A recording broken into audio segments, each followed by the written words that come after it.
Feliz año, ¿verdad? Haber pasado la asistencia, pues vamos a escuchar al último grupo, al último equipo que nos va a hablar sobre talla corta, ¿verdad? Medidas antropométricas, nos vamos a hablar también un poco de estilos de vida, promoción de salud. Lilian, hice diagnóstico la semana anterior, hace 15 días de esto. No, doctora, el último tema no.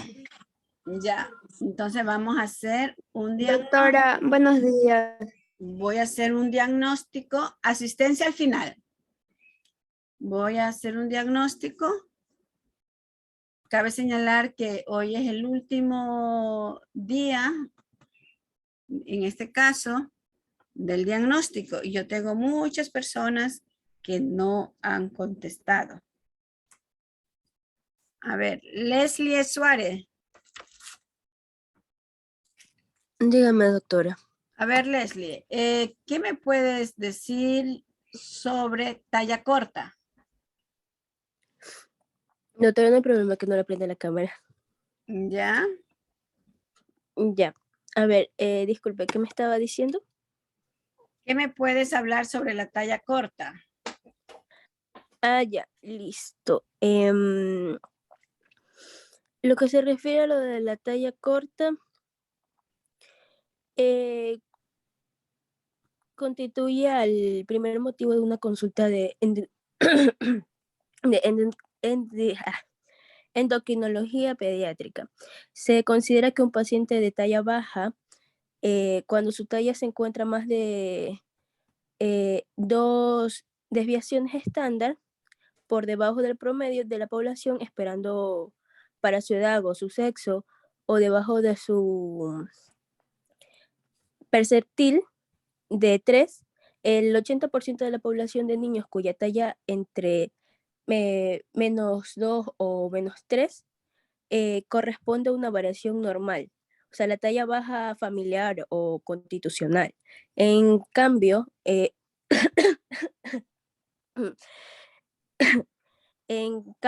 lo que está debajo de 3 se considera que tiene una talla baja patológica.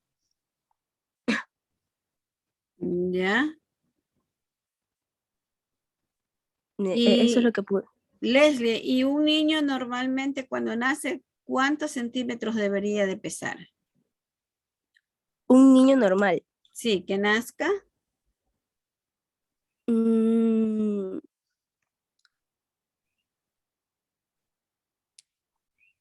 Según los estándares, ¿cuánto debe de pesar?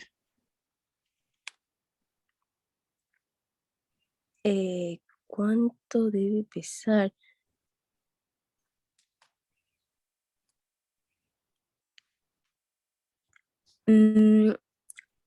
A ver, si es recién Sí, nacido, recién nacido, cuando recién nace.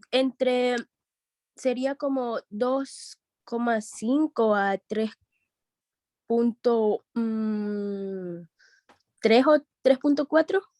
Sí, son más o menos 7 libras, ¿verdad? Y cuando nace el niño, ¿cuántos centímetros debe de medir? Disculpe, que me estaba tosiendo, disculpe. Cuando nace el niño, ¿cuántos ¿Ya? centímetros debe de medir cuando recién nace? A ver, sería el de 47 a 42 o 43 centímetros, doctora. No, no es adivinanza. O sea, ya, de 47 a 43 centímetros. De 47 a 43 centímetros, no. Sí. Un niño normal debe de medir 50 centímetros. Ese es el estándar, ¿sí? Eso está bueno. Bueno. Aunque, ¿verdad? Ciertas personas dicen que los estándares que están en las tablas, en los libros, ¿verdad? Que no funciona para nosotros los latinoamericanos. Y alguna vez yo discutía con profesionales, ¿no? Que yo le decía que yo no estaba de acuerdo, porque yo conozco niños que han medido más de 50 centímetros. Y conozco muchos niños, inclusive los de nuestra familia, Solo 1 o 2 midió menos de 50 centímetros. Y la talla de ahora, lógicamente, es baja comparada con los que nacimos con 50 centímetros. Entonces, yo no estoy de acuerdo cuando dicen que esos parámetros o esos estándares, ¿verdad? No son adaptables a nosotros los latinos, porque dice que se han escogido personas de otros países cuando la talla es superior a la nuestra, pero no estoy de acuerdo. ¿Ya? John Álava. Ya, doctora. A ver, John, ya hemos visto, ¿verdad? Ya nos ha hablado un poquito Leslie sobre la talla corta. Ya hemos dicho cuánto nace, con cuántos centímetros posible o el estándar que debe tener un niño cuando nace, ¿no? Entonces yo quisiera que me hable un poco sobre la fisiopatología del crecimiento normal. Y antes que me responda John, ¿verdad? Cabe señalar que también dicen los expertos que puede ser que un niño haya nacido con una talla corta, ¿verdad? Supongamos 48 o 47 centímetros. Nació, supongamos. Ya, pero que si el niño hasta los 2 años alcanza el estándar normal, ese niño después el crecimiento va a ser normal. Pero si hasta los 2 años no alcanza el estado normal, siempre va a tener déficit de talla de acuerdo a la edad. Sí. Continuamos, John. ¿Qué fue la pregunta, doctora? Disculpe, es que no la escuchamos muy bien. Que me hable sobre la fisiopatología del crecimiento. Ya.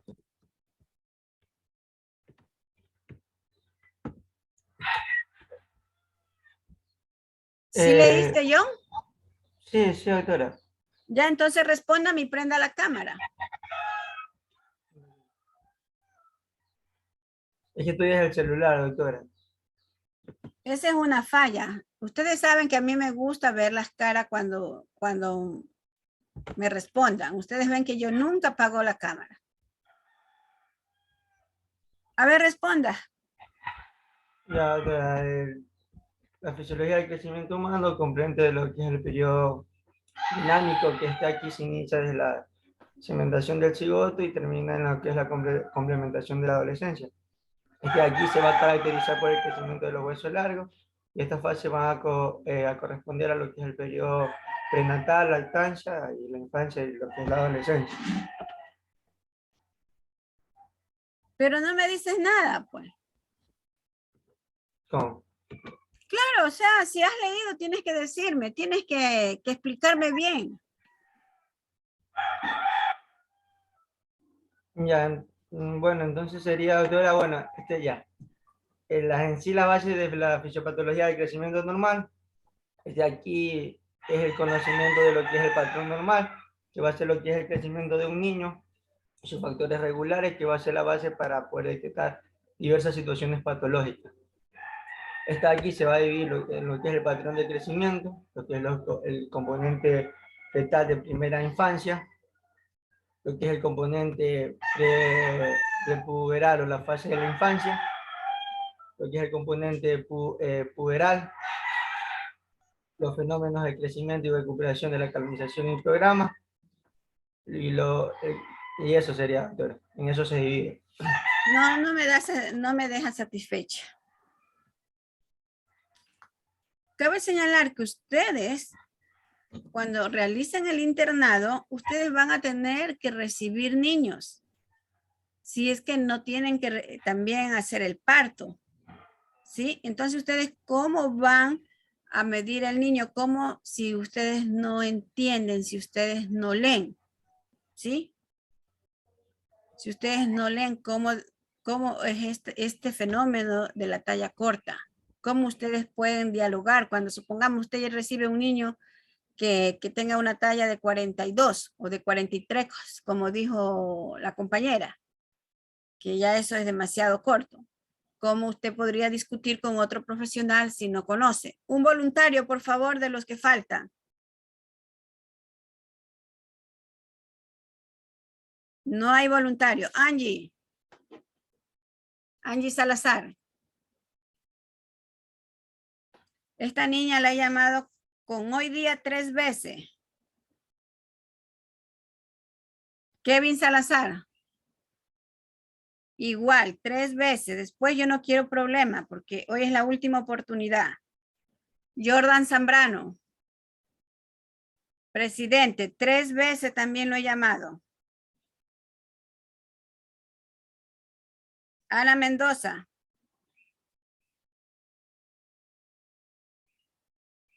Con esta 2 veces. Joe Reyes. Joe Reyes, 3 veces. Juliana Soledispa.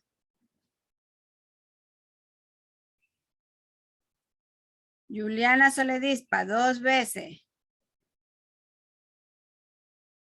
Angie Pachay. Angie Pachay, 2 veces.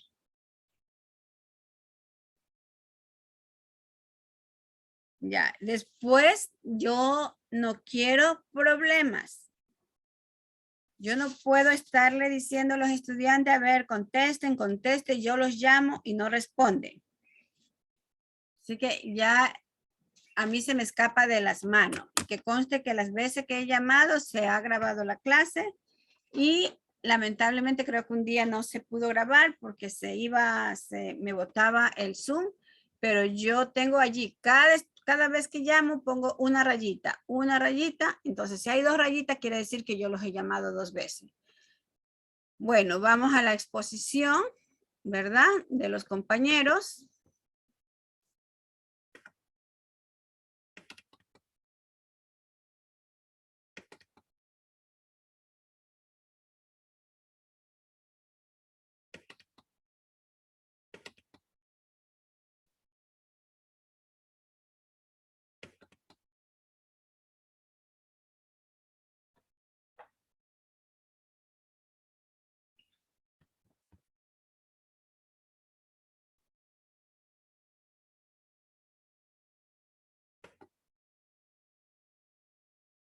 Bueno, pues el último equipo va a exponer sobre talla baja y promoción de salud.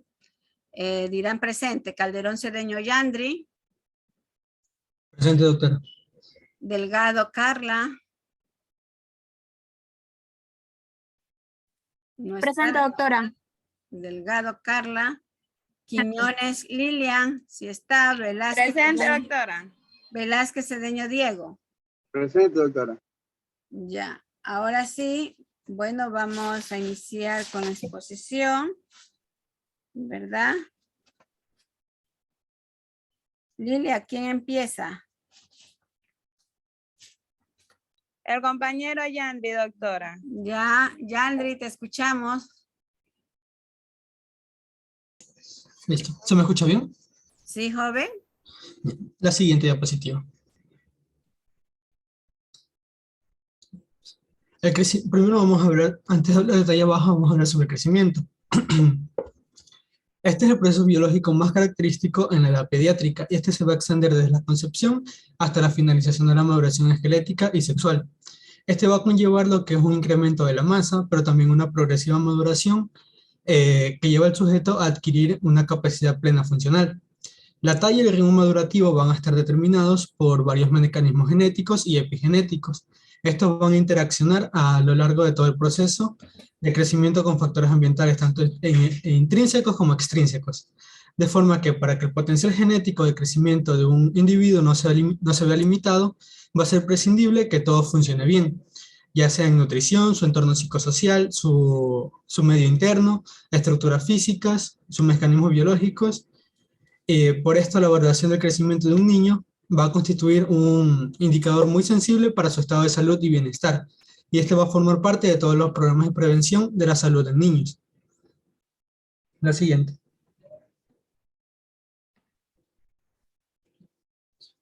La talla baja va a constituir el primer motivo de consulta en endocrinología pediátrica. Esta se considera una talla baja cuando su talla se encuentra por debajo de 2 desviaciones estándar del promedio poblacional esperado para su edad o sexo, o por debajo del percentil 3.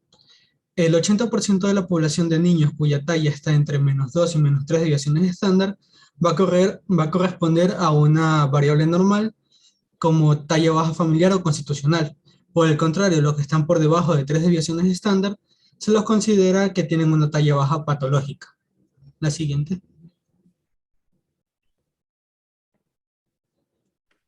Las bases fisiopatológicas del crecimiento normal. Para conocer el conocimiento del patrón normal de un niño y de sus factores reguladores son una base importante para poder detectar los que son situaciones patológicas. Entonces no es posible valorar si el crecimiento de un niño es normal o no si no se conocen estas características. La siguiente. ¿Vas a hablar de las características en la siguiente? Más adelante voy a hablar sobre el índice de Waterloo. Después de eso ya hablo de los patrones de crecimiento. Ya. Bueno, el índice de Waterloo elabora una clasificación de la desnutrición en base a los siguientes indicadores. El primero es el porcentaje de peso esperado por la talla en percentil 50 o peso relativo. Esta expresa el peso del individuo respecto al peso medio de individuos de la misma talla. Su disminución va a indicar una desnutrición aguda. El segundo es el porcentaje de la talla para la edad en percentil 50. Este establece la relación entre la longitud actual del paciente y el percentil 50 de longitud para su edad. Este va a indicar la evolución hacia una desnutrición calórico-proteica crónica. La clasificación de Waterloo nos va a ofrecer diversas ventajas, como por ejemplo expresar sus indicadores en porcentajes, lo cual nos va a facilitar comprender el estado nutricional del niño, mejorando así el manejo de este. Y también mide la temporalidad e intensidad de la desnutrición, permitiendo distinguir entre enflaquecimiento o consunción y enanismo nutricional o talla baja de origen nutricional. La siguiente. Ya, ¿me permites, Yandri? Voy a dejar de compartir esta y voy a compartir. Se me volvió a abrir.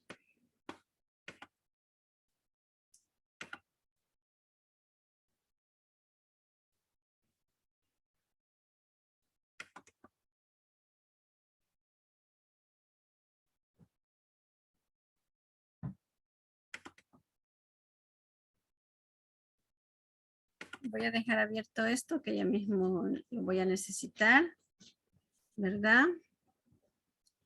Pero voy a abrir otro documento.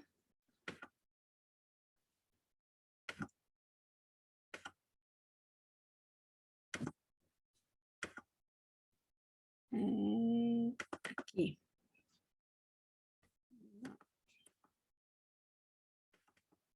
A ver, aquí creo.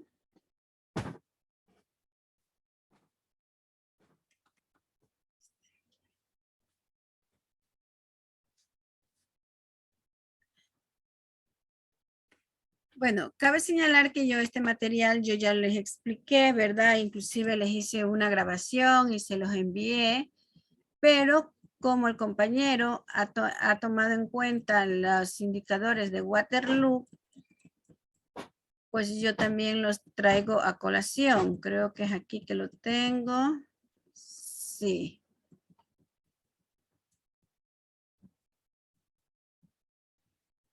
Ya. Justo esta lámina, ¿verdad? Cuando nosotros hablamos de la talla corta, ¿verdad? Estamos hablando de un indicador que se llama talla para la edad. Ya, cabe señalar que estos indicadores, peso para la edad, se llama desnutrición global, talla para la edad, se llama desnutrición crónica, ¿verdad? O también podemos decir retardo en el crecimiento. Y también tenemos otro indicador que está inmersa a la talla, que es peso para la talla y se llama desnutrición aguda. Sea la talla para la edad o sea peso para la talla, ¿verdad? Si nosotros vemos en las curvas o los niños que tengan el carné y que presenten el carné, más o menos 2 desviación estándar, dentro de ese rango, el niño o la niña está normal. Cuando decimos menos de menos 2 desviaciones estándar, como lo acabó de decir el compañero, ¿verdad? Menos de menos 2 desviaciones estándar, quiere decir que ese niño tiene una baja talla o tiene retardo en el crecimiento. Cuando decimos mayor a más 2 desviaciones estándar, quiere decir que ese niño está alto, ¿sí? Y cuando vamos con peso para la talla, que es otra variable que se cruza, ¿verdad? Que es la de nutrición aguda, si nosotros vemos los indicadores que están aquí, más 2, menos 2 desviación estándar normal. Acá en peso para la talla, más 2, menos 2 desviaciones estándar es normal. Cuando hablamos de menos 2 desviaciones estándar o puntaje Z, estamos hablando en el anterior que tiene talla baja y en el peso para la talla que está desnutrido, porque estamos cruzando dos variables, peso y talla. Y luego, cuando hablamos mayor a más 2 desviaciones estándar, es decir, que el peso está muy elevado, ¿verdad? Ya estamos hablando de un sobrepeso o de una obesidad en niños. Por lo general, muchas veces como que no empleamos el término obesidad para los niños, ¿no? Sino que decimos está con sobrepeso, pero realmente yo pienso que para nosotros hacer conciencia, ¿verdad? Debemos de decir las cosas como son, ¿sí? Me voy...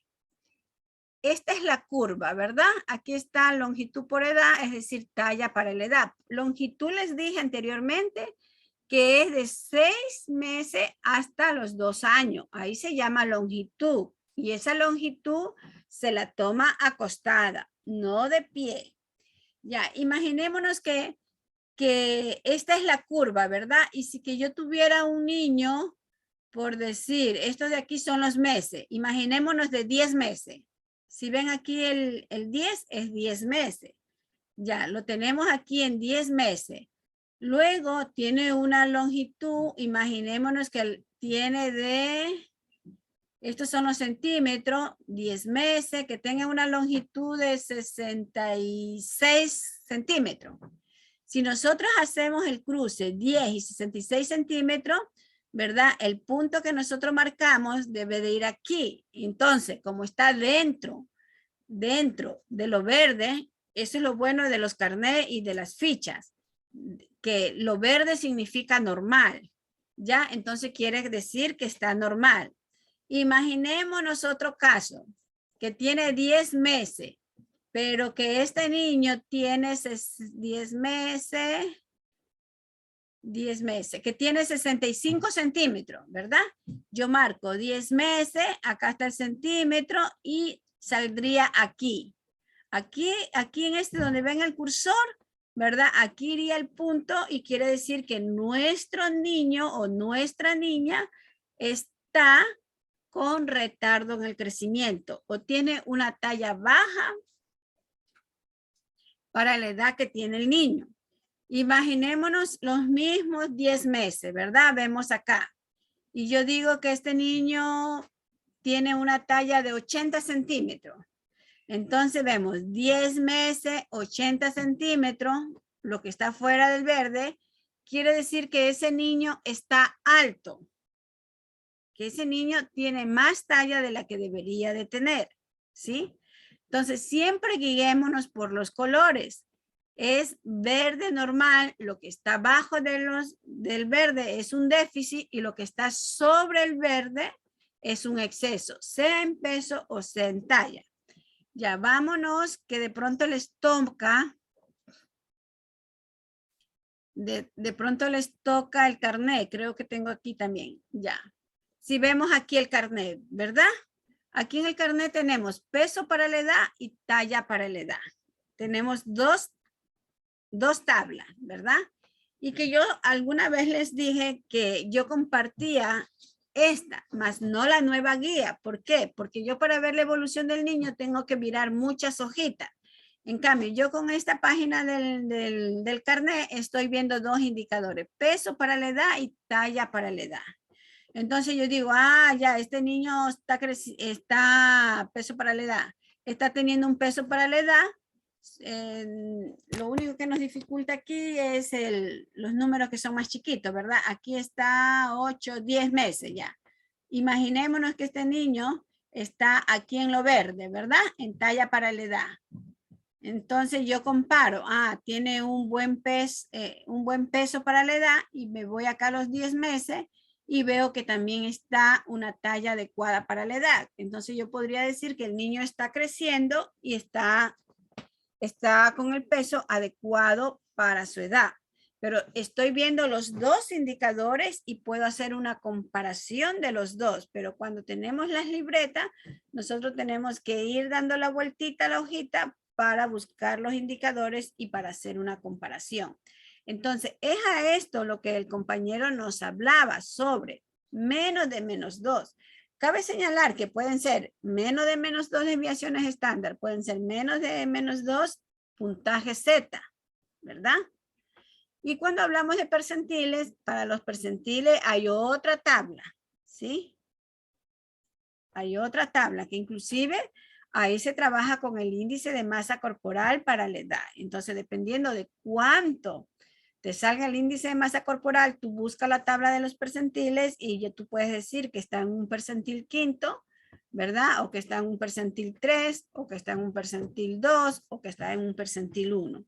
Pero el Ministerio de Salud Pública hace unos años usaba o empleaba esta tabla, y luego pues ya vinieron las famosas libretas, que son estas, ¿sí?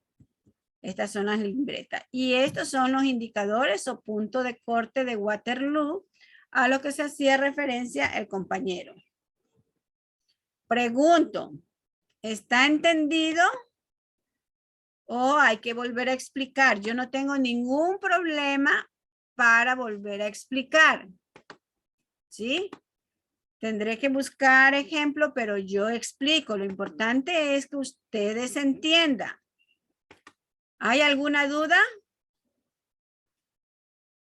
No hay duda. Continuamos, por favor. En la siguiente diapositiva, doctora. El patrón de crecimiento de la curva, que representa el crecimiento normal, muestra una morfología sigmoide.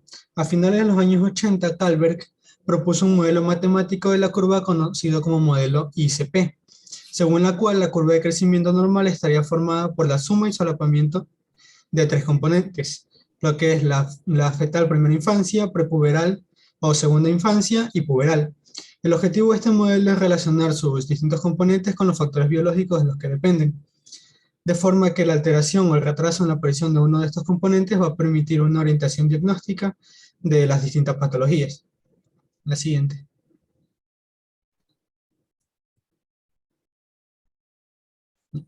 Componente fetal primera infancia. El componente fetal primera infancia se extiende desde la media gestación hasta aproximadamente los 2 a 3 años. La velocidad de crecimiento durante este periodo es muy rápida y continúa siéndolo durante los primeros 3 años de vida. La caída postnatal de la velocidad de crecimiento es clara y progresiva respecto a la vida intrauterina. El crecimiento fetal, en ausencia de anomalías genéticas, no va a depender de lo que es el genotipo, sino del espacio disponible para crecer, es decir, del tamaño uterino y materno. Y también va a depender de lo que es de la nutrición, que esta proviene por parte de la función placentaria, el aporte de oxígeno y sus nutrientes.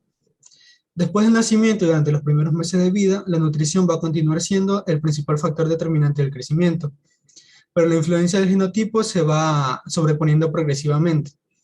Como consecuencia, se producen aceleraciones o desaceleraciones en el ritmo de crecimiento de los niños en función de su potencial de crecimiento, ya sea talla familiar alta, media o baja, o de su ritmo de maduración, puede ser rápido, normal o lento. Estos rasgos son determinados genéticamente y van a llevar a establecer su propio canal de crecimiento, que se lo denomina como fenómeno de canalización. Desde aquí les voy a hablar más adelante. Habitualmente, entre el segundo y el tercer año de vida, pasado este periodo de ajuste, la correlación entre la talla y el peso del niño o la talla adulta se incrementa de forma que pasa de 0.2 a 0.3 en el recién nacido, a 0.7 entre 0.8 a los 3 años. Los mecanismos hormonales que regulan el crecimiento fetal son en gran medida desconocidos, pero la insulina y el sistema de factores de crecimiento, como el factor de crecimiento insulínico, especialmente los números 1 y 2, tienen un papel relevante en este. Al contrario de lo que ocurre en la vida postnatal, la producción fetal del factor de crecimiento insulínico no es dependiente de la hormona de crecimiento. De hecho, la hormona de crecimiento no es determinante de crecimiento en esta parte. Esta situación se mantiene durante los primeros meses de vida extrauterina, aunque la influencia de la hormona del crecimiento en el control del crecimiento se va a poner de manifiesto de forma gradual y progresiva, y va a estar presente a los primeros 6 meses de vida. La siguiente. Componente prepuberal o segunda infancia. La deceleración postnatal de la velocidad de crecimiento va a continuar durante este periodo, pero va a ser de forma más lenta debido a la adición del componente prepuberal. Este de aquí se manifiesta habitualmente entre los 6 y 12 meses de edad postnatal y se extiende hasta la finalización del crecimiento. La reducción progresiva del ritmo de crecimiento durante el periodo prepuberal mantiene las velocidades de crecimiento entre 5 y 7 centímetros por año durante la mayor parte del tiempo y persiste hasta el inicio del estirón puberal. En este momento se alcanza unos 4.5 a 5 centímetros por año. Este fenómeno, conocido como depresión prepuberal de la velocidad de crecimiento, es especialmente manifiesto en maduradores tardíos, que llegan a alcanzar la velocidad de crecimiento de tan solo 2 a 3 centímetros por año. Durante el periodo prepuberal, el principal regulador de crecimiento va a ser el genotipo. Los niños con talla baja familiar o maduración lenta van a tender a crecer con una velocidad de crecimiento media inferior al percentil 50, mientras que los niños con talla familiar alta o maduradores rápidos tienden a hacerlo con una velocidad de crecimiento media por encima del percentil 50. Esta diferencia en la velocidad de crecimiento a lo largo del periodo prepuberal va a ser la principal responsable de la diferencia de la talla adulta entre sujetos con talla familiar alta o baja. Por el contrario, las diferencias de la velocidad de crecimiento entre maduradores rápidos o lentos no suele afectar en lo que es la talla adulta, ya que esto de aquí se suele compensar. El principal regulador de la velocidad de crecimiento durante el periodo prepuberal y en general el periodo postnatal va a ser el eje GH y FS. No obstante, otras muchas hormonas como la insulina, hormonas tiroideas, andrógenos suprarrenales, glucocorticoides, leptina, paratormona y vitamina D. Y también factores de crecimiento locales van a contribuir también a la regulación del crecimiento, aunque con frecuencia a través de los receptores, a través de interacciones con el eje GH y FS. La siguiente. Yandri, ¿usted sí conoce la ley de Mendel? ¿O ha escuchado hablar sobre la ley de Mendel? No, doctor. Bueno, eso te faltó en la clase. Ya nosotros Yo voy a hablar sobre la ley de Mendel. Ah, tú vas a hablar, ya. Entonces, cierro piquito, ¿sí? Ya, continuamos, por favor. La siguiente diapositiva. Ya. Componente puberal. Este de aquí se suma al prepuberal a una edad variable, que es determinada por el genotipo. Este es responsable de un ritmo de maduración individual y del momento en el que se inicia la pubertad. Su aparición se suele manifestar por una clara inflexión en la curva de crecimiento, denominada como estirón puberal. En las niñas, la aparición del botón mamario, o estadio 2 de Tanner, marca el inicio puberal a una edad media de entre 10.5 a 11 años, y suele coincidir con el inicio del estirón puberal. La menarquia, por el contrario, es un fenómeno tardío que se produce alrededor de 2 años después del inicio puberal, cuando el estirón está prácticamente finalizado. El crecimiento postmenarquia suele ser muy variable, entre 4 y 11 centímetros, con una media de 6 a 7 centímetros. En el caso de los varones, el inicio de la pubertad lo marca el incremento del volumen testicular, que se produce a una edad media de entre 11.5 a 12 años.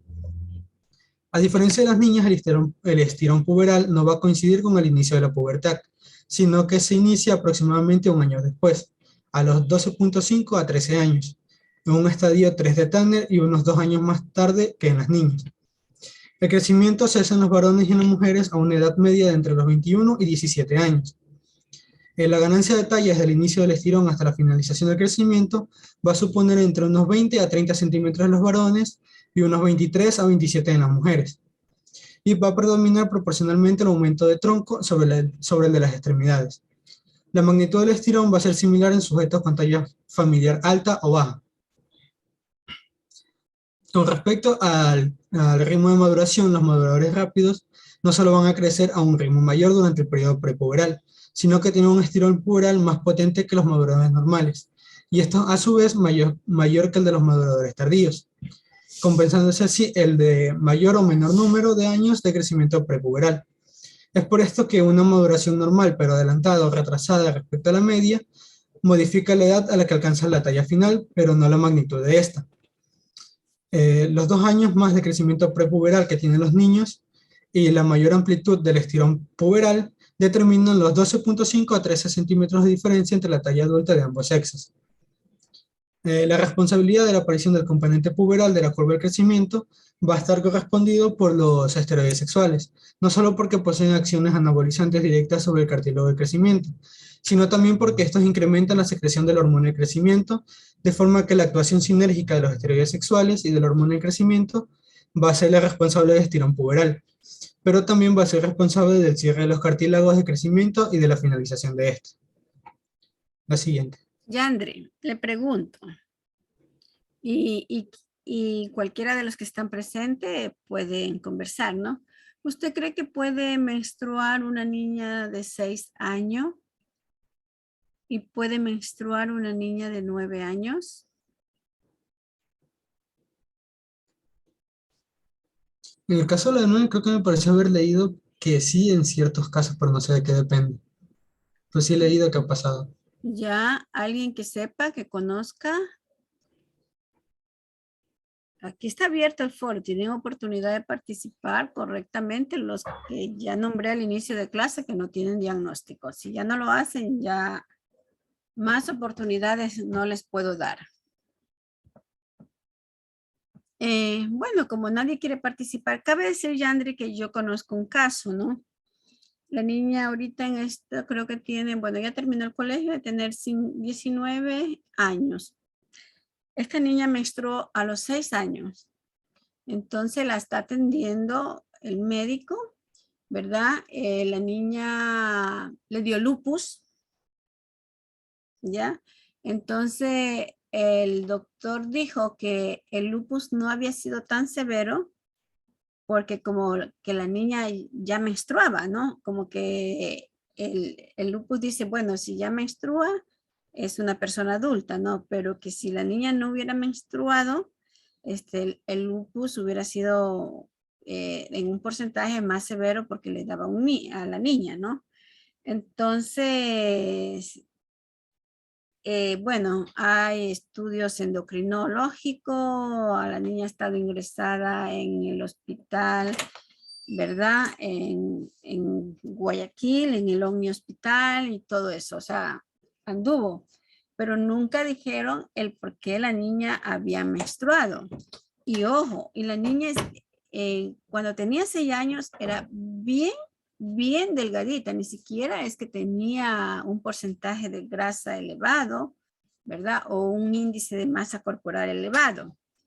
Ya, ese es en el caso de la niña de 6 años. Y en la niña de 9 años, bueno, yo le encontraba una explicación porque alguna vez leí en un libro que también depende del índice de masa corporal y del porcentaje de grasa que puedan tener las niñas, ¿verdad? Y por eso a ella, yo no soy endocrinóloga, no soy médico, pero yo deduje por lo que yo había leído que a lo mejor ella había menstruado porque ella tenía un peso como de una persona ya grande, ¿verdad?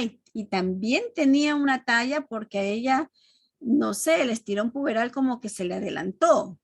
Ahora en la actualidad esa niña mide 1,80, ¿ya? Y bueno, no tuvo problemas serios en la salud, solo eso, ¿no? Y también, yo no sé si alguna vez les comenté, no en este año, pero como hay estudiantes que ya han sido estudiantes míos en otras asignaturas, nosotros con UNICEF hicimos una investigación en uno de los barrios de acá de Manta, ¿ya? Entonces los maestros de las escuelas nos dijeron que los niños menstruaban, que las niñas menstruaban prematuramente porque todo tiene placenta, decía el profesor. Todo tiene placenta. El champú tiene placenta. Los pollos tienen hormonas. los vacunos también les inyectan, ¿no?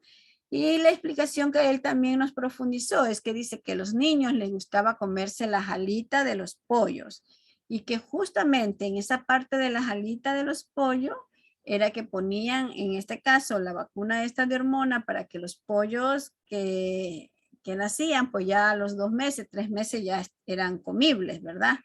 Porque ya habían alcanzado su peso, porque habían alcanzado, pero era un crecimiento, como dice, forzado de estos animalitos para que uno ya pueda alimentarse. Entonces, eso decía él, y que él decía, si ustedes ven ya las niñas de 4º grado ya tienen botoncito, y esto me hizo recordar porque usted acababa de decir, ¿verdad?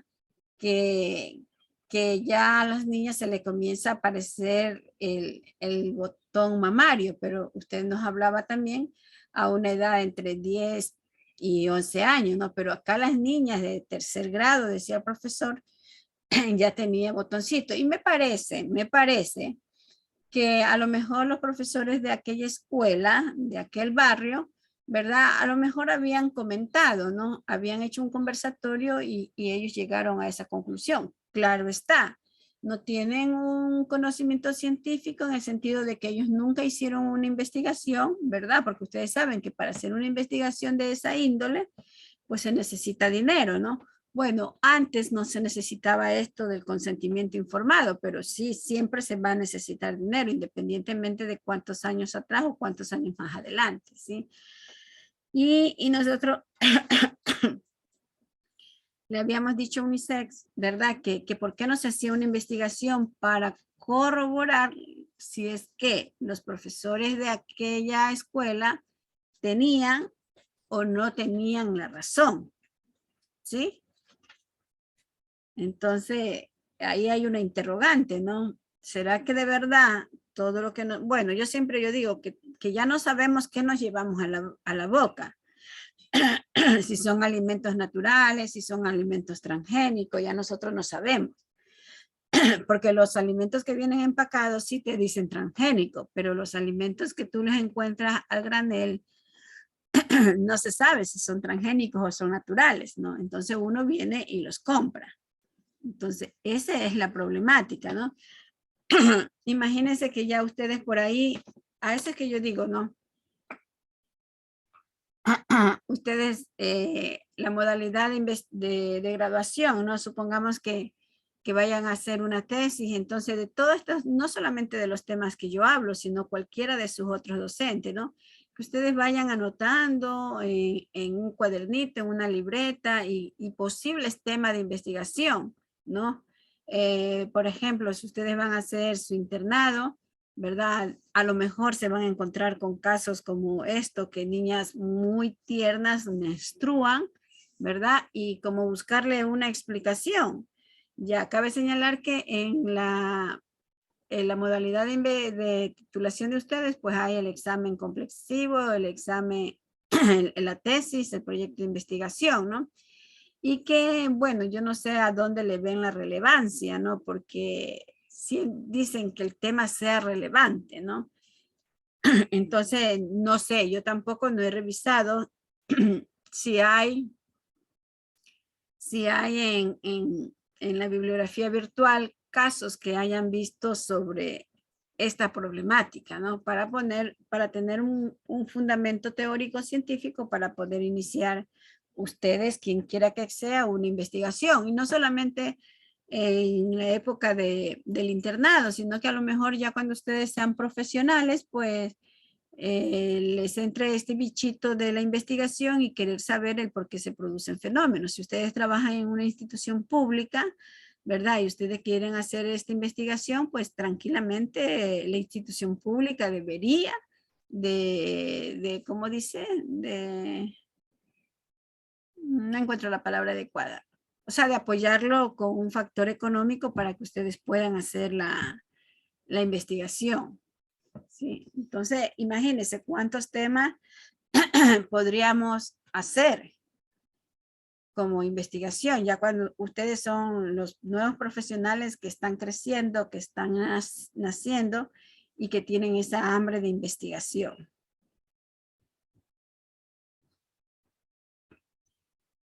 Continuamos, Yandri. Fenómenos de crecimiento, de recuperación, canalización y programación. La capacidad de la recuperación de la talla perdida tras la curación o la mejoría de una enfermedad crónica es lo que se le denomina crecimiento de recuperación. A este se lo define como el incremento en el ritmo de crecimiento por encima de los límites normales, que se produce durante un tiempo limitado después de un periodo de tensión del crecimiento y que permite recuperar total o parcialmente el crecimiento perdido. Su existencia va a presuponer que cada niño en condiciones normales tendría que mantenerse dentro de un estrecho carril de crecimiento.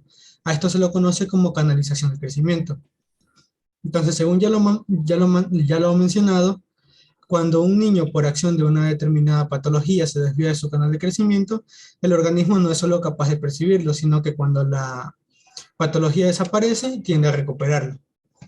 Según la hipótesis de la programación, la repercusión de las agresiones en periodos críticos sería mucho más amplia que la afección aislada del crecimiento, ya que podrían inducir cambios permanentes, morfológicos y funcionales, que van a modificar la susceptibilidad al desarrollo de la vida adulta de determinadas enfermedades degenerativas, como sería el caso de la obesidad, síndrome metabólico o enfermedades cardiovasculares.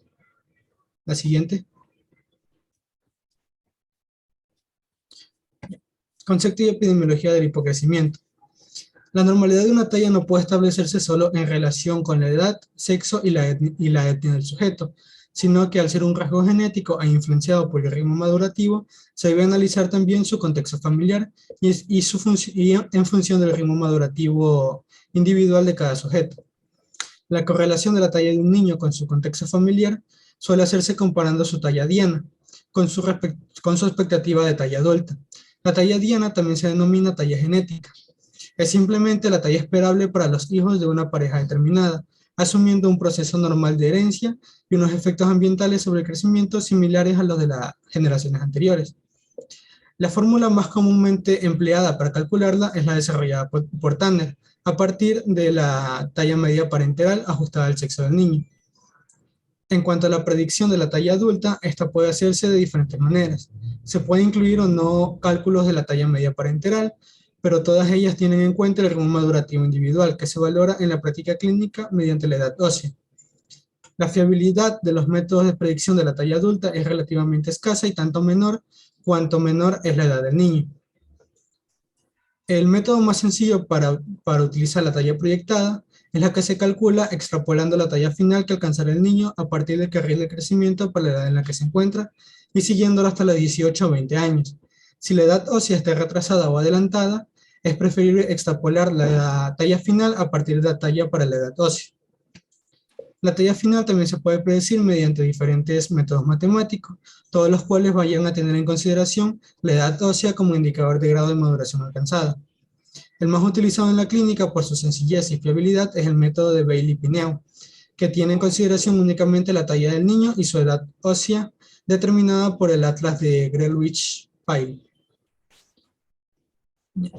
La prevalencia del hipocrecimiento en un momento dado va a ser difícil de establecer, no solo por las dificultades metodológicas, sino por la aparición a lo largo de la infancia de nuevos casos y por la recuperación de otros.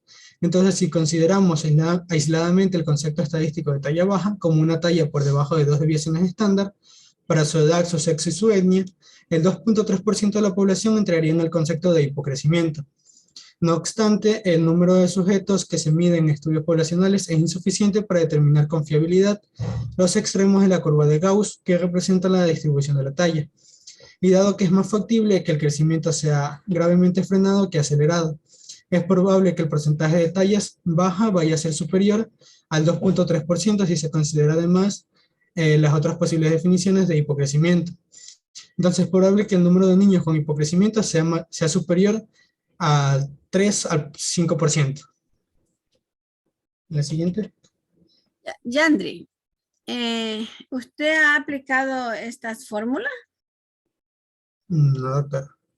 Los invito solamente por curiosidad, bueno, los que tienen sus papitos y a sus mamitas, ¿verdad? Tomar la talla de ellos, ¿verdad? Y despejar las fórmulas, ¿sí? Si ven que aquí hay unos estándares, ¿no? Cuando es con la talla sobre todo en la segunda fórmula, que es para niñas, ¿verdad? Cuando es la talla de padre es menos 13 centímetros. La talla de la madre dividido para 2 va a dar igual, ¿verdad? A la talla parenteral ajustada al niño. Luego este resultado que les da como la talla parenteral, le van a restar 6.5 centímetros y luego, ¿verdad? Luego de eso, pues les van a sumar los 9 centímetros. Pero recordemos que aquí dice más o menos 9 centímetros. Entonces, este es como, ¿cómo le digo? Como un factor de corrección, ¿sí? Que tenemos más o menos 9 centímetros. Entonces, hagamos a ver y verifiquemos, ¿no? Para ver si realmente podría darse en este caso. Bueno, ustedes ya están grandes, pero imaginémonos que ustedes están pequeñitos, ¿no? Y que podríamos decir, a ver, la talla de la mamá de Yandri o de Carla es tanto y el del papá tanto, y vamos a hacer la tabla. Y cuando esta niña Carla y cuando el niño Yandri ya crezcan, posiblemente van a tener un promedio de esta tabla, de esta talla. Entonces es como predicción de talla que nosotros podríamos hacer, ¿no? Solamente le digo que lo hagan por curiosidad. Imaginémonos que ustedes quieran hacer, cuando ya trabajen en el hospital, quieran hacer una proyección de talla de todos los niños que son atendidos en pediatría. Entonces tranquilamente ustedes podrían aplicar esta fórmula y podrían decir, bueno, los niños en un futuro, cuando ya tengan cierta edad, pues van a llegar a esta talla. Como un estudio prospectivo.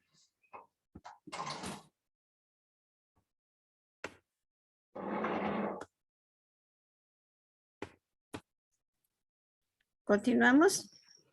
Siguiendo con el tema, yo les voy a hablar cómo crece el niño y las niñas en los primeros años de vida. Hay que tener en cuenta que los niños que han nacido a término, es decir, entre las semanas 37 y 40 semanas de gestación, van a tener un aproximado de peso de entre 2.5 y 3.5 kilogramos y van a tener una talla o longitud de alrededor de entre 47 y 53 centímetros. La velocidad en que van a crecer estos niños va a ser muy rápida durante los 3 primeros años de vida, aunque esta velocidad va a ir disminuyendo progresivamente. Así vamos a tener en cuenta que estos niños durante el primer año de vida pueden llegar a crecer alrededor de unos 25 centímetros, en el segundo año entre unos 10 y 12 centímetros y al tercer año unos 8 centímetros. Además de la longitud, el peso va a seguir un patrón similar. Suele duplicarse durante el cuarto al quinto mes y triplicarse al año de vida. Sin embargo, hay que tener en cuenta que este peso durante el segundo y el tercer año de vida va a ser menor y solo va a adquirir un peso de entre alrededor de 2 a 3 kilogramos al año. Otro índice que tenemos que tener en cuenta en los primeros años de vida va a ser el perímetro craneal o el perímetro cefálico, ya que va a reflejar de manera indirecta lo que es el crecimiento cerebral. En condiciones normales, el crecimiento de la cabeza es máximo durante la vida fetal del niño y va a disminuir rápidamente después del nacimiento. De esta forma, hay que tener en cuenta que la mayor parte del crecimiento de la cabeza y del cerebro va a tener lugar en los primeros 4 años de vida, especialmente en el primer año. Por eso hay que tener en consideración que los niños más pequeños o los niños recién nacidos dan la impresión de tener la cabeza mucho más grande que el resto del cuerpo. Una consideración al tener en cuenta en lo que es la circunferencia cefálica es la microcefalia y la microcefalia y la macrocefalia, ya que son hallazgos frecuentes en determinadas malformaciones y enfermedades. Pero también hay que tener en cuenta que en la mayoría de los casos van a ser simplemente un rasgo familiar que van a presentar este niño. Por ello, el perímetro cefálico de un niño siempre debe ser comparado con el de sus padres. También a la hora de valorar el tamaño de la cabeza es necesario tener en cuenta que el tamaño general del niño hay que tener en cuenta el tamaño general del niño, ya que la cabeza suele ser proporcional al resto del cuerpo. ¿De qué va a depender el crecimiento después del nacimiento? Hay que tener en cuenta que durante los primeros meses de vida, el principal factor que influye en el crecimiento es la nutrición. Por ello, en general y en condiciones normales, si un niño durante sus primeros meses de vida postnatal come bien, crecerá bien. A partir de los 6 a 12 meses de vida, poco a poco se va poniendo en manifiesto el componente hereditario de crecimiento en estos niños. También van a tener en cuenta lo que es la influencia progresiva de la herencia determinada que se da entre el segundo y el cuarto año de vida. y es cuando los niños se van a instalar en su carril de crecimiento.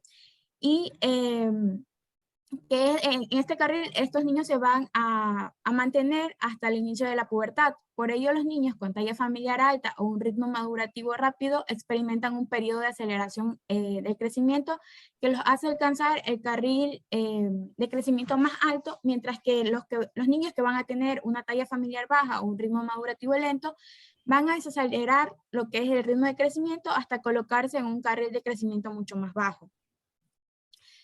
Hay que tener en cuenta que aunque todo el sistema hormonal interviene, la hormona de crecimiento es el principal regulador hormonal del crecimiento después del nacimiento, sobre todo a partir de los 6 meses de vida.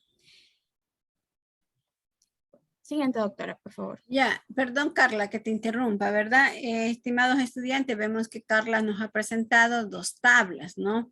Entonces, estas tablas son cruciales. Yo sé que a lo mejor de tanta información que tenemos en nuestra cabeza, ¿verdad?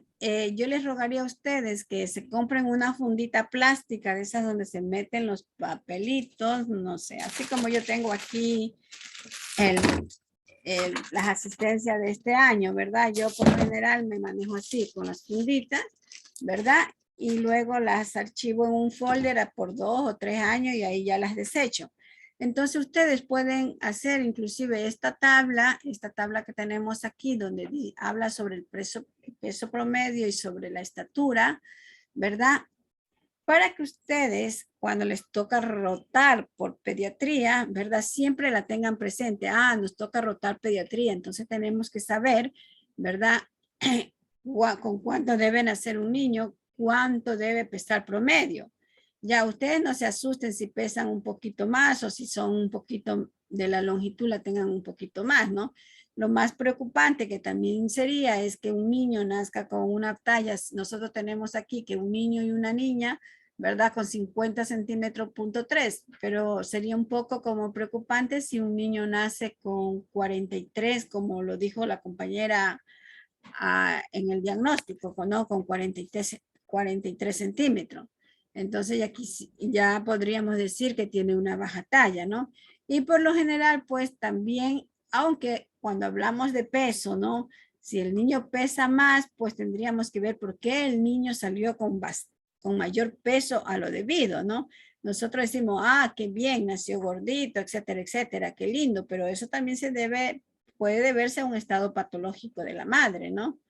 Ya, y eso, ¿no? Inclusive, ¿no?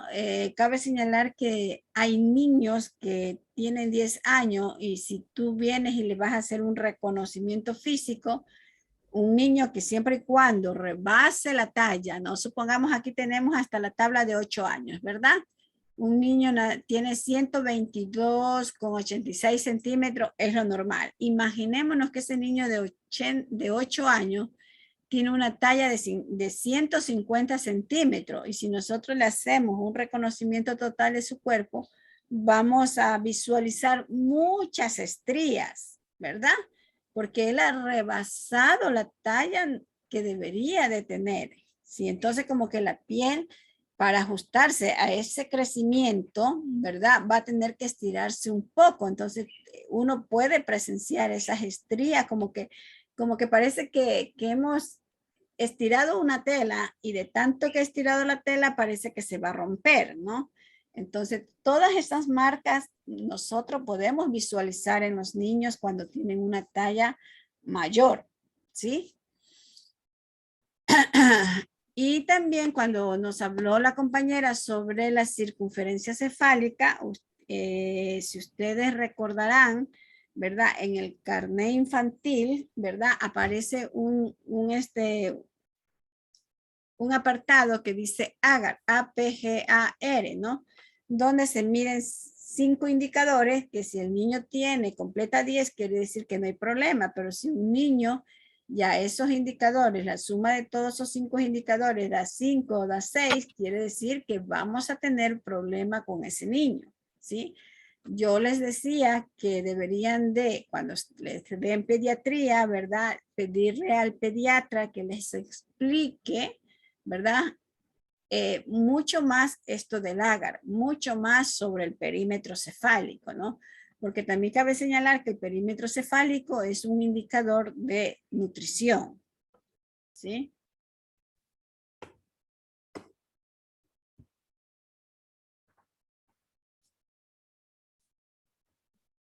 Factores que influyen en el crecimiento. Dentro de este factor vamos a encontrar la herencia. Y dentro de estos factores de la herencia encontramos las leyes de Mendel. ¿En qué consisten las leyes de Mendel?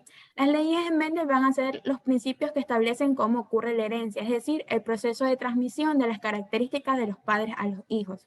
Dentro de las principales leyes de Mendel encontramos la primera ley o principio de uniformidad, la segunda ley, los principios de segregación y la tercera ley, los principios de transmisión independiente. Estas tres leyes constituyen la base de la genética y de sus teorías. Lo que es la primera ley de Mendel o principio de uniformidad de los híbridos habla de que la primera generación filial establece que cuando se cruzan dos individuos de raza pura, la primera generación, o sea, los hijos de estos dos individuos serán iguales entre ellos, tanto en fenotipos y en genotipos, y además Además, se sobresaldrá el rasgo fenotípico de uno de los progenitores, es decir, el genotipo dominante. ¿Y qué es el genotipo y qué son los fenotipos? Los genotipos es el conjunto de genes o la información genética que conforma el individuo. Es decir, estos se van a encontrar dentro de los cromosomas de cada individuo y es la información genética de cada uno, es lo que se transmite de generación en generación. En cambio, los fenotipos, esta es la expresión física que se va a representar estas características de genotipos, es decir, el color de piel, el color de los ojos, la forma de los ojos, la complexión física de cada individuo, el color y el tipo de cabello que puede tener, incluso lo que es la altura de cada individuo. La segunda ley de Mendel, esta hablaba del principio de segregación. Esta consistía en que en el cruce de dos individuos de las cuales la primera generación filial va a tener una segunda generación filial en la cual va a aparecer el gen recesivo que pueda tener cualquiera de estos dos individuos. Por lo general, como un ejemplo, bueno, yo puse un ejemplo de las flores. Cuando se cruza la primera generación filial que va a tener, cada una de las flores rojas va a tener un gen dominante que va a ser la A mayúscula y un recesivo que es la A minúscula que va a ser el gen morado. Al combinarse dos personas que tengan tanto un gen dominante como un gen recesivo y al dar origen a 4 hijos, como por ejemplo, uno de esos 4 hijos va a presentar el gen recesivo que tenían escondidos esos padres y por eso va a presentar ese color morado.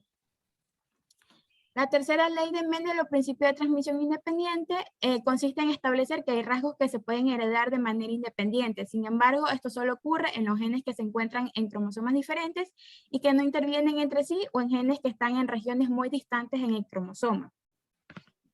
Es decir, que pueden tener muchos hijos y cada hijo heredar una característica diferente de cada padre. Digamos aquí la flor roja era una flor roja de tallo liso, la otra era una flor morada con el tallo rugoso. Existieron hijos que nacieron con flores rojas con tallos lisos, otras rojas con tallo rugoso y otras que nacieron morados con el tallo liso y otras moradas con el tallo rugoso. Entonces ahí se ven las diferentes características que pudieron heredar estas diferentes plantas. Sin embargo, existe una variación de la ley de Mendel, que es la herencia poligénica. Un rasgo poligénico es una característica, los llamados fenotipos, como les expliqué anteriormente, que es la característica física que se representa en los genotipos. Estos fenotipos se pueden ver afectados por muchos genes diferentes. Un ejemplo clásico es la altura. La altura en el ser humano es una característica fuertemente controlada genéticamente y hay muchos genes diferentes que controlan la altura de cada individuo. Es por eso que la gente no es de la altura exacta que la que presentan sus padres. El color de la piel también es otro rasgo que también se hereda por herencia poligénica. Los rasgos poligénicos son muy diferentes a las características clásicas mendelianas, en donde vemos que un gen controla una característica o un fenotipo. Sorprendentemente, la mayoría de los rasgos que presentamos los seres humanos, de hecho, son de herencia poligénica, es decir, que intervienen muchos genes para una determinada característica. En el siglo pasado se describía que existe una correlación entre la talla de los niños con la talla de sus padres. Los hijos de padres con talla muy diferentes presentan tallas finales con un rango de variabilidad mucho mayor que los hijos con tallas similares. Se realizó un estudio en el que la talla de mellizos monos y disigóticos indicaba que hay un modelo poligénico de herencia en el cual muchos genes influirían en la estatura del sujeto. Por eso hay casos que en gemelos mellizos monos y disigóticos hay algunos que son más altos que otros y a veces, sobre todo en los mellizos que no tienen tantas no son idénticos, muchas veces no los identifican como mellizos porque unos son más altos o más bajos que otros. Hay que tener en cuenta que la talla de nacimiento del niño se correlaciona mejor con la talla de la madre que con la talla promedio de ambos padres. Se describió que en la talla de nacimiento va a tener una influencia del 18% por parte genética, 20% del potencial genético que hereda de la madre, un 32% por factores ambientales de la madre, y hay un 30% que todavía no se conoce cuáles son los factores que influyen en la altura de un individuo. Durante los primeros años de vida, el ritmo de crecimiento de un lactante va a depender de la talla promedio de los padres. Así, los hijos de padres bajos van a tener en algún momento de su crecimiento un ritmo de crecimiento claramente menos que los hijos de padres que son de talla mucho más alta.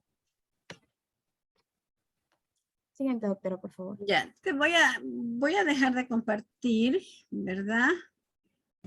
Y ¿dónde está? Quiero conversar un ratito y pueden participar todos, ¿no? Ya, cabe señalar que alguna vez vi un documental, ¿no? Papá y mamá eran rubios, ojos azules. Tenían hijos rubios, blancos, ojos azules. Pero el último niño nació negrito. ¿A qué se le atribuye esto?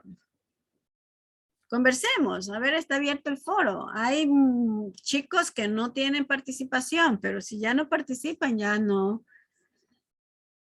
Yo no les puedo rogar y cada uno sabe quién ha participado y cada uno sabe quién no ha participado en diagnóstico. Entonces es el momento. O sea, doctora. Lili. O sea, yo puedo decir que puede haber dentro del árbol genealógico algún tipo de genética, de algún tipo de familiar con alguna genética afro, o sea, digo yo, dentro de su árbol genealógico. O sea, no de padres o abuelos, pero sí puede ser de la cuarta o quinta generación, digo yo. Era como, doctora, como yo le hablaba del principio de segregación, que a veces nosotros tenemos lo que es un gen recesivo que a veces está oculto y llega en un momento uno de nuestros hijos puede presentar ese gen recesivo y no ser igual a los demás hermanos que presentan los genes como los padres. Sí, ustedes dos tienen razón. Imagínense que eso se hizo una polémica, ¿no? Porque el marido decía que la señora le había sido infiel y eso se llevó a juicio. Y ella dijo que no, que ella nunca le había sido infiel. Entonces hicieron un ADN y el niño salió que era hijo del señor, ¿no? Entonces de ver tanto esta problemática sale la abuela. Y la abuela dice que, bueno, que el tatarabuelo de no sé quién era negro. O sea, no es que era moreno, era negro. Ya, pero que ellos nunca habían dicho, ustedes ya saben cómo se dice la razón social, que varias personas no se quieren casar con gente negra, ¿verdad? Ojo que no digo moreno. Sí, porque temen a la discriminación. Entonces, este niño, la prueba genética dio que era del señor y allí de tanta problemática, porque decía el señor, no, si en mi familia no hay personas de color, la mujer decía lo mismo, hasta que salió la abuelita y dijo que ellos habían tenido un pariente de hace mucho tiempo y que era negro, sino que inclusive las fotos las habían escondidos, ¿ya? Ustedes saben que mucho antes se usaban las fotos negro y blanco, pero a pesar de eso se podía visualizar, ¿no? Supongamos que nos tomáramos fotos y vamos a salir, a pesar que era negro y blanco, y vamos a salir los que son negro, negro, los que son blanco, blanco, y los que somos trigueño o mestizo, vamos a salir de esa manera, ¿sí? Y entonces allí se terminó la polémica, ¿no? Porque el marido, a pesar que tenía el ADN, él seguía terco de que la esposa le había sido infiel, ¿sí? Entonces, eso puede ser, ¿no? ¿Y qué es lo que dice nuestra sociedad, nuestra digo, ¿no?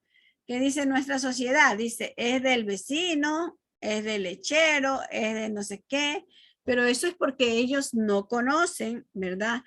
Toda esta complejidad de las leyes de Mendel. Si alguna vez alguien les explicara, pues a lo mejor ya se iban a sacar eso de la cabeza de que el hijo o la hija no es de ellos, porque puede ser que nazcan blancos y puede ser que nazcan negros.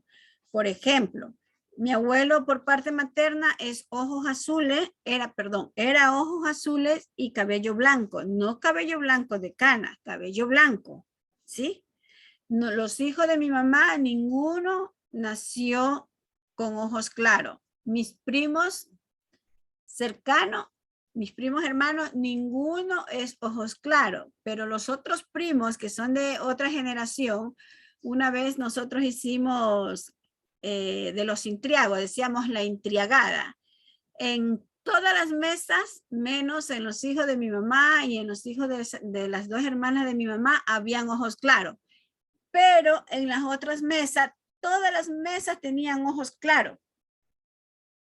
Y nosotros decíamos, ay, mi abuelo, qué egoísta, que no nos pintó a nosotros. Pero eso es lo que eso es lo que la gente no conoce. O sea, todo esto que está envuelto en la herencia, ¿sí? Y mi abuelo, en este caso, tiene tataranieto con ojos azules. Los tataranietos están con ojos azules y nosotros somos los cholitos que no tenemos ojos azules. Entonces, toda esta explicación se puede dar. Continuamos.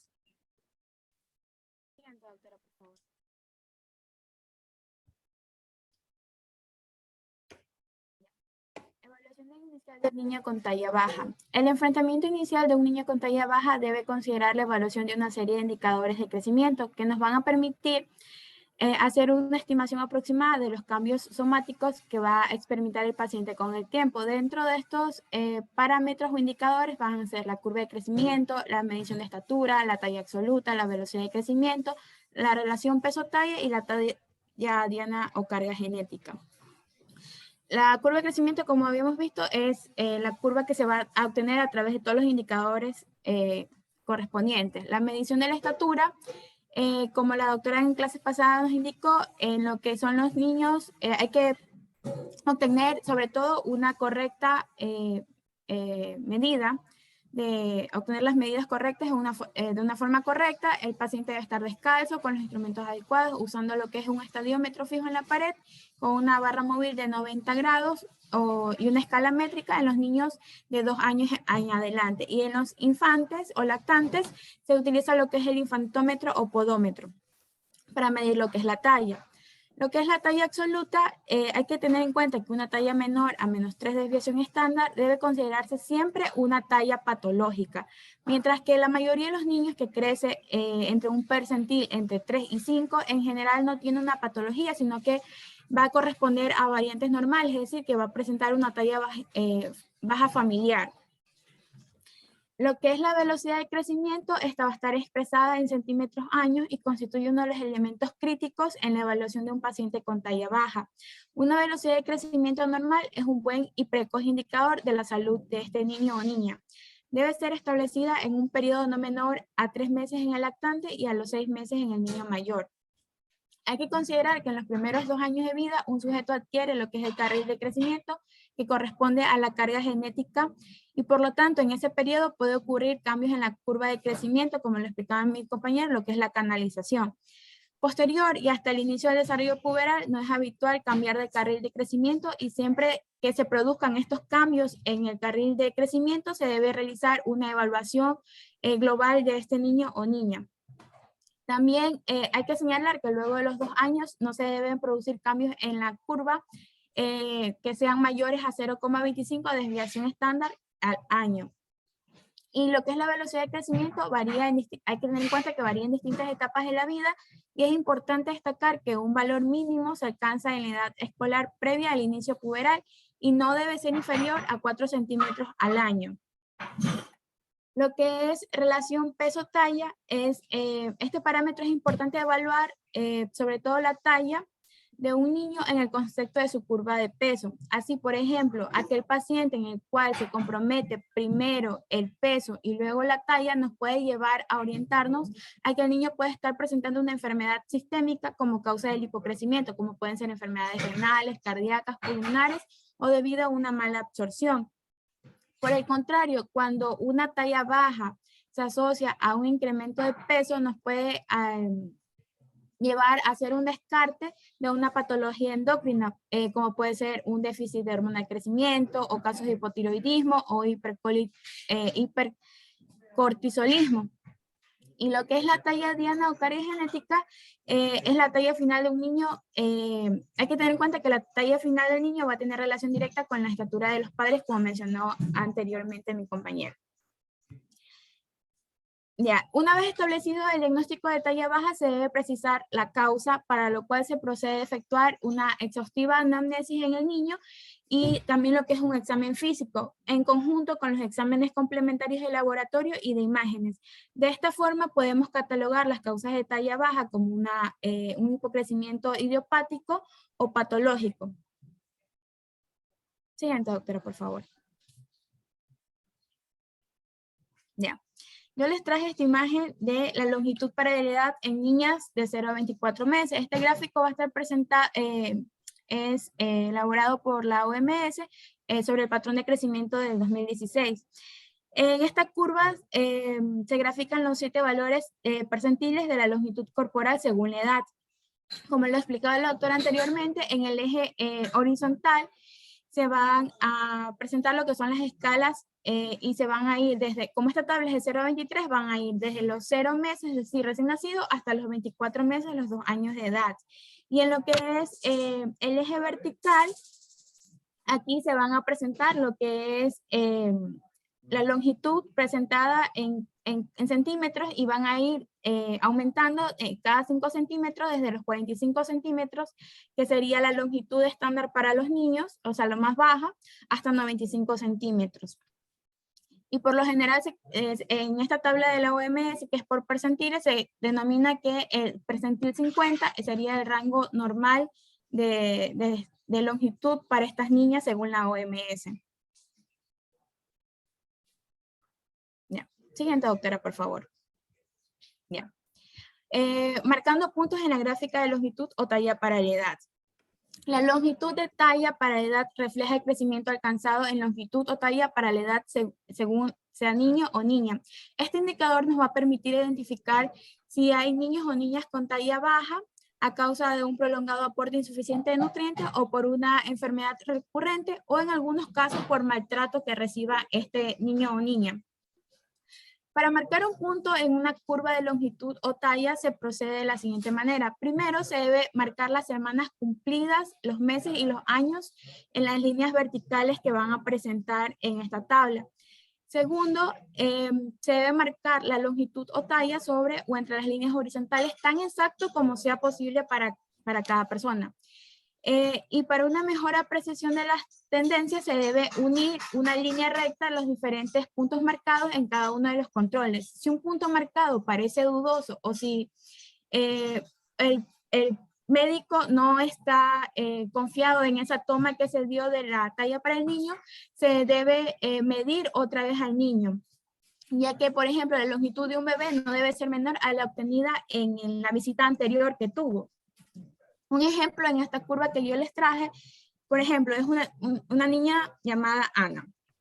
En la primera visita que tiene el control, la niña Ana tenía 2 años y 4 meses, por lo tanto se busca 2 años, el cuarto mes que es esta línea y medía 92 centímetros, entonces se busca el 4, 92 y se marca el punto. Entonces aquí tenemos el peso y la talla, o sea, la edad y la talla de la niña. En la segunda visita, que es a los 3 años y 3 meses de Ana, se busca los 3 meses y los 3 meses, que serían entre 2 y 4 meses, y medía 98 centímetros, se marca el punto.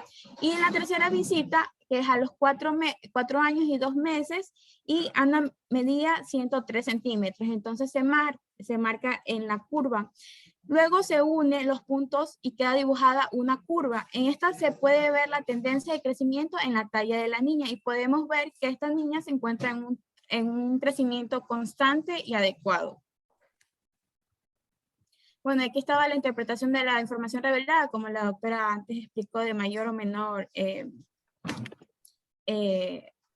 la talla adecuada, si es menor o menor a las desviaciones. O sea, ahí están los puntos de corte. Sí, doctora. Siguiente, por favor. La etiopatiogenia y clasificación de los hipocrecimientos. Dentro de los hipocrecimientos, clásicamente se los había diferenciado en 2 grandes grupos etiopatiogénicos, los que eran los hipocrecimientos normales o variantes normales de talla baja y los hipocrecimientos patológicos. Sin embargo, en la actualidad tienden a clasificarse los hipocrecimientos como de causa conocida y los hipocrecimientos de causa desconocidas o idiopáticos. Siguiente, por favor.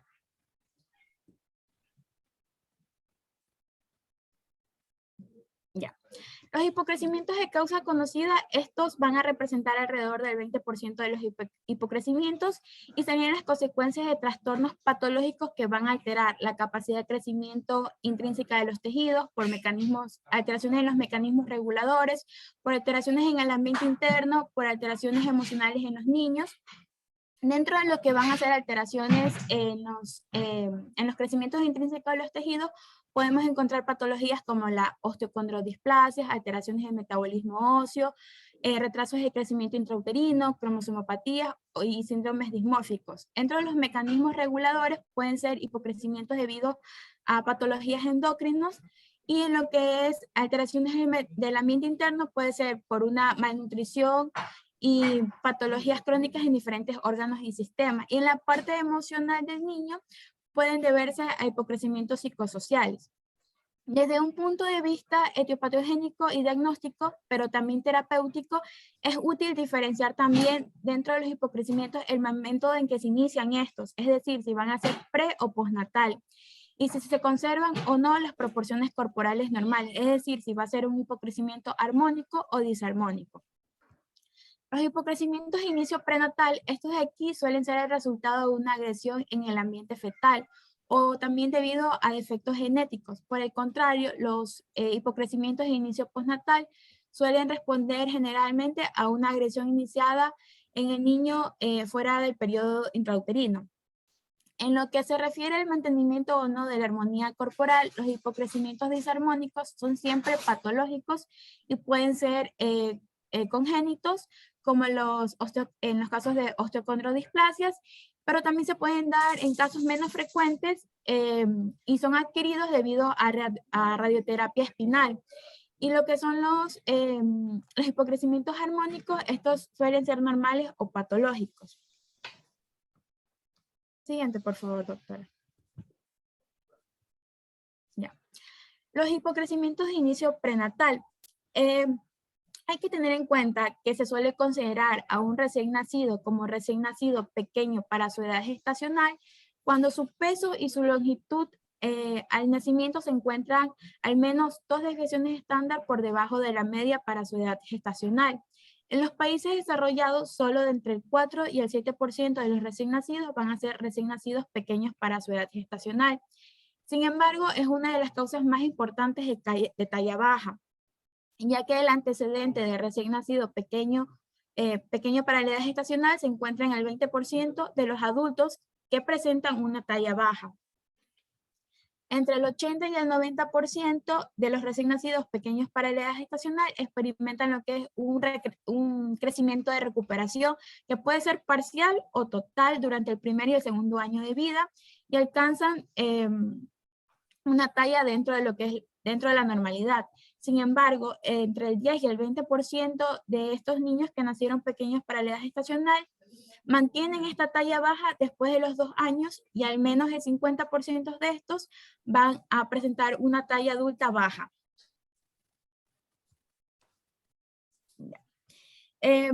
También hay, dentro de los síndromes dimórficos, hay una multitud de cuadros sindrómicos, muchos de ellos por causas genéticas, debido a mutaciones, delecciones y disotomías uniparentales. Al igual que ocurre en las cromosomopatías, presentan como una de sus principales manifestaciones clínicas lo que va a ser una baja talla, pero no siempre, y hay que tener en cuenta que estos van a ser siempre hipocrecimientos de inicio prenatal. El hipocrecimiento se asocia frecuentemente, además de rasgos dismórficos más o menos específicos y marcados, a malformaciones en diferentes órganos y a un grado variable de retraso mental. Y de ahí la importancia de buscar sistemáticamente en la exploración de todo niño con una talla baja la presencia de rasgos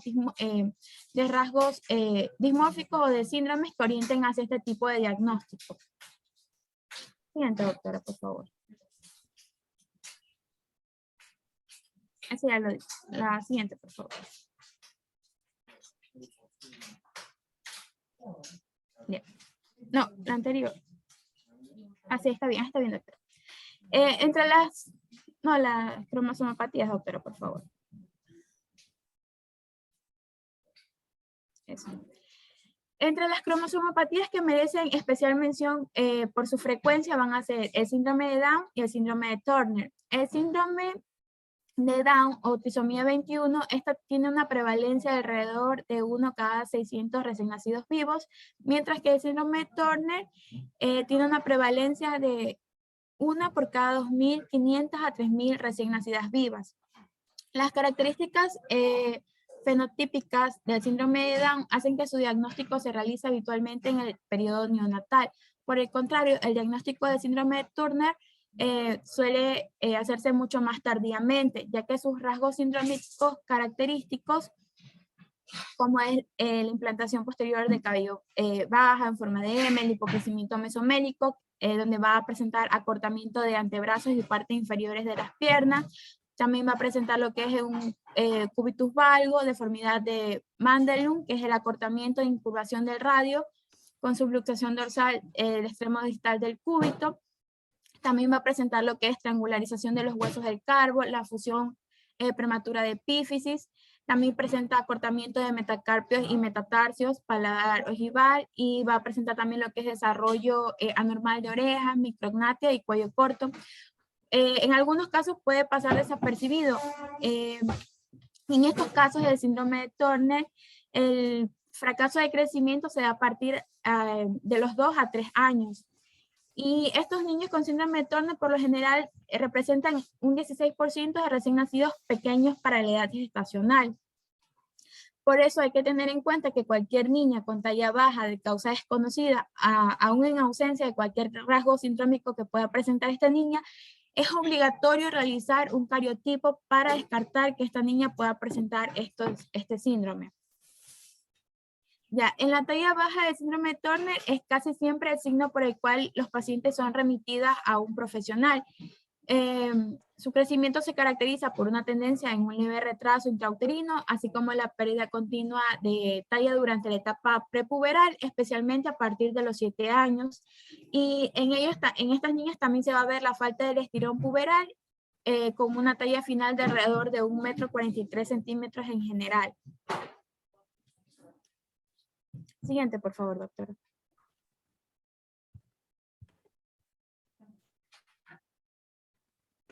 Ya, baja talla dismórfica por osteocondrodisplasias. Las displasias óseas representan anomalías primarias del hueso y del cartílago. Van a ser de base genética y de herencia variable.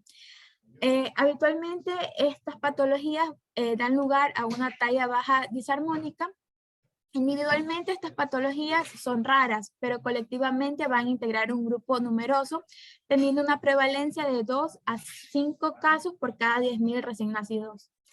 En función de sus características clínicas, radiológicas y de forma de herencia, se distinguen más de 300 tipos de osteocondrodisplasias.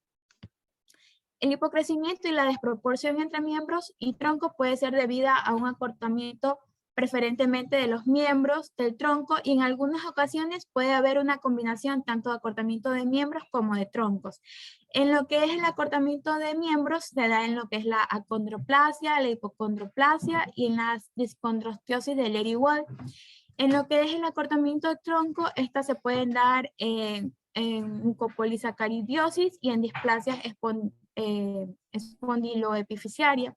Y en el caso de acortamiento combinado, estos se encuentran en casos de displasias metatrópicas. Estos acortamientos pueden o no estar presentes en el nacimiento y verse reflejado en estos niños durante el crecimiento postnatal. Dentro de las osteocondrodisplasias que con frecuencia o por su expresión clínica o herencia dominante suele confundirse con un hipocrecimiento armónico, encontramos lo que es la hipocondroplasia y lo que es la haploinfluencia del gen SOX. La hipocondrodisplasia es una forma leve de acondroplasia que se hereda de forma autosómica dominante y se debe a las mutaciones del mismo gen. En cambio, lo que es la haploinfluencia del gen SOX, esta se debe a mutaciones o delecciones en homocigosis o heterocigosis del gen SOX y sí. La siguiente, por favor, doctora. La talla baja armónica debido a malnutrición. Hay que tener en cuenta que en los países desarrollados la escasez de alimento es una situación excepcional y casi no se ve. Los hipocrecimientos de causa nutricional suelen ser secundarios o debidas a patologías crónicas debido a unas dietas inadecuadas en su cantidad o por su composición debido a que son vegetarianos o veganos, o a trastornos más o menos severos de la conducta alimentaria, como vimos en clases anteriores, como la anorexia o la bulimia por respecto de la madre, o en cualquier caso que resulte final, el resultado final de todas estas situaciones es un aporte insuficiente de macronutrientes o de micronutrientes.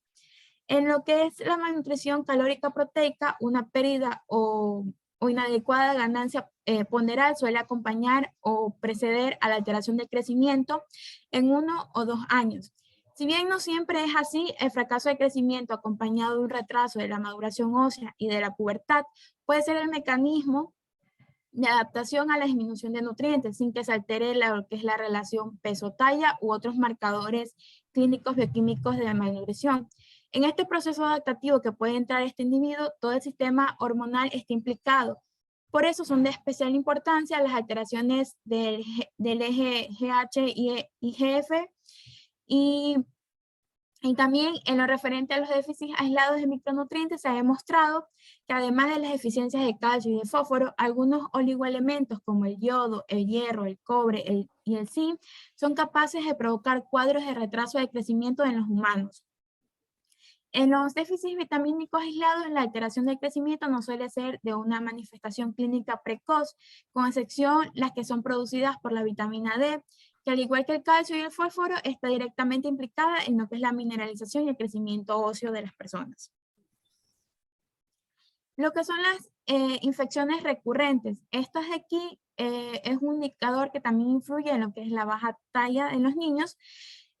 Estas infecciones recurrentes son características en los países subdesarrollados, donde los procesos infecciosos y parasitarios son especialmente gastrointestinales y actúan de una manera sinérgica con lo que son los procesos de malnutrición, y estos van a producir el inicio o la génesis del fracaso de crecimiento en los niños. En los países desarrollados, las infecciones recurrentes son poco frecuentes, pero cuando alteran el crecimiento suelen reflejar la existencia de malformaciones anatómicas que pueden ser renales o pulmonares o inmunodeficiencias subyacentes, por ejemplo, en casos de niños que hayan heredado o se hayan infectado de SIDA, y así contribuir al fracaso del crecimiento asociado a otras patologías crónicas. La malnutrición parece ser el principal mecanismo fisiopatológico implicado en estas formas de hipocrecimiento, ya que la alimentación suplementaria durante periodos de infecciones puede evitar o al menos disminuir repercusiones negativas en el crecimiento de estos infantes.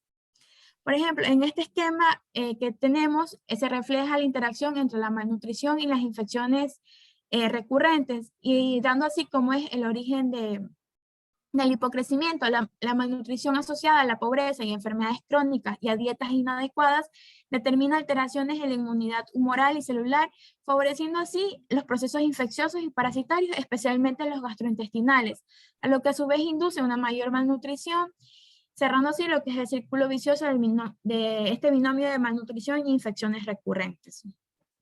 Gracias. Gracias, Carla. Bueno, aquí terminamos la clase. Todavía quedan las dos temas más, ¿verdad? Para la exposición, y también faltarían los artículos científicos. Ya, yo, el cuarto equipo, el paper del cuarto equipo. ¿Quién está del cuarto equipo? Hola. Ana Mendoza. ¿Ah? Reyes. Ninguno contesta. Mari Zambrano. Liliana Soledispa. No, ninguno, doctora. No hay ninguno. Por favor, Camila o Jordan, dirán a este equipo que todavía no me han enviado el paper corregido, ¿sí? Y nuevamente vuelvo a recalcar, estudiantes que no tienen diagnóstico y lamentablemente ya se van a quedar sin la calificación del diagnóstico, porque hoy día hicimos el último diagnóstico. Angie Salazar, Kevin Salazar, Jordan Zambrano, y ya al inicio expliqué cuántas veces los he llamado y no contestan. Ana Mendoza, Joe Reyes, Juliana Soledispa y Angie Pachay. Doctora, pero la compañera Angie Pachay sí tenía diagnóstico. Sí, es que aquí tengo un ojo, no sé por qué le puse un ojo. Ah, ya. Sí, Camila, aquí tengo un ojo. Le he puesto, inclusive está la nota, pero no sé por qué le puse un ojo a ella. ¿Sí? Entonces, eso es. Por favor, comunicarán al cuarto equipo que no han enviado los papers. Después, todos los papers ya están, excepto el del cuarto. Ya. Los papers tienen que exponerlos, ¿sí? Por favor, no hacer un material didáctico de no sé cuántas láminas. No, basta con unas 4 o 5 láminas, no más. ¿Qué va en la lámina? La carátula, va el nombre, igual como están exponiendo ustedes los artículos, de esa manera, ¿sí? Y pueden agregar una lámina, ¿verdad? Para que hagan el marco teórico, pero no en letras, sino en mapa conceptual, ¿sí? Pueden usar un mandala, pueden usar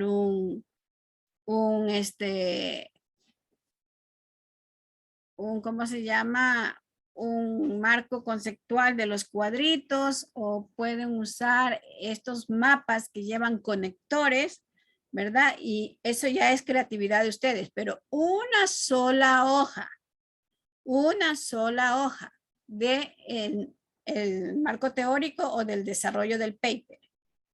Después, ya saben ustedes, la carátula independiente va indiscutiblemente. Hay estudiantes que yo siempre digo, ya están grandes, yo no tengo por qué decirles lleva carátula, pero tengo que decirles que llevan carátula porque si no, no le ponen carátula, ¿sí?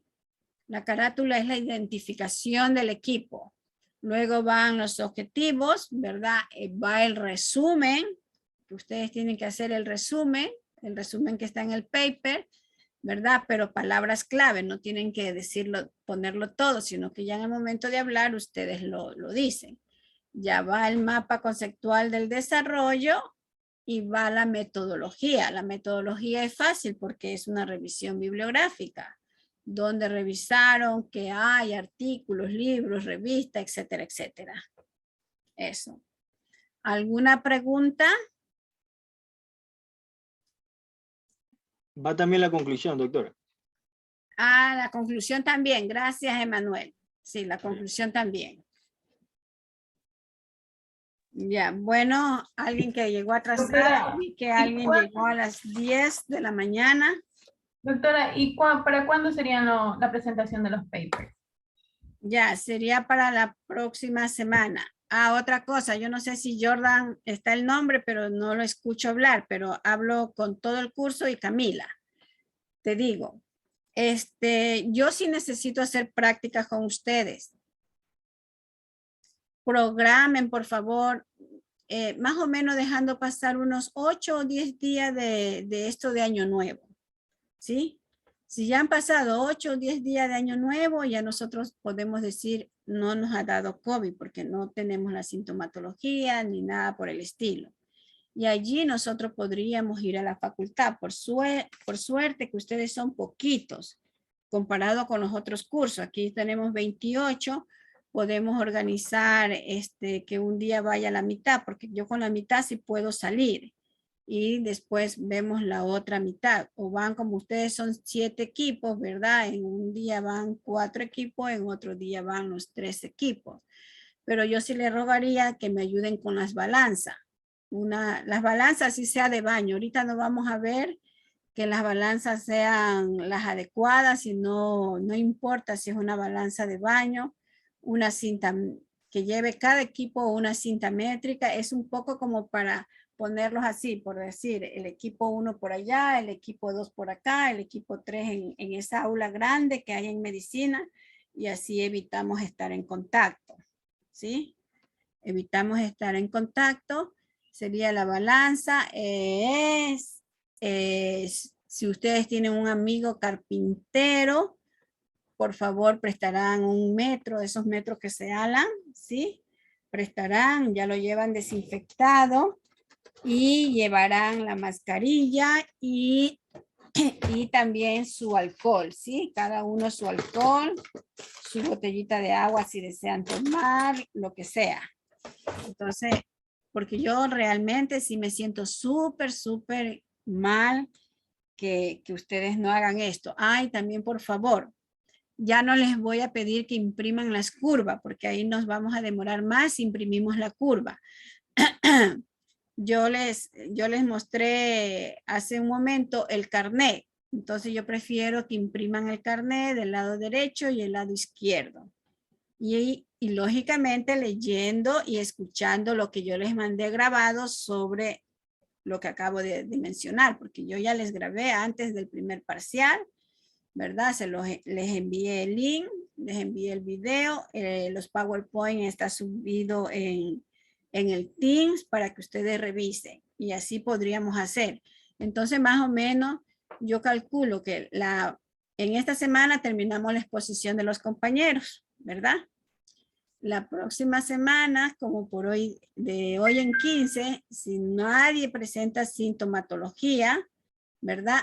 Ya podemos decir, bueno, el día martes va tal equipo y el día jueves van tales equipos. ¿Sí? Y también necesito que impriman la historia clínica, que también está, la que dice policlínico, que son solamente 2 hojitas. Aquí dice policlínico universitario, porque creo que les subí en el team 2 historias clínicas. Pero esa otra historia clínica, nomás ustedes la revisan, pero no la imprimen. Solo imprimen las 2 que dice, 2 hojitas que dice historia del policlínico, que no esté llena. Si hay datos llenos, borran esos datos, ¿sí? Entonces, eso. Entonces, pues, Camila, a ausencia de Jordan, pues, le doy estas indicaciones a usted y a todos los que están escuchando, ¿sí? Entonces, ya esta semana terminamos las exposiciones. ¿Qué te pasa, Diego? Bueno, niños, sigámonos cuidando. Ojalá que ninguno de nosotros, pues, nos hayamos infectado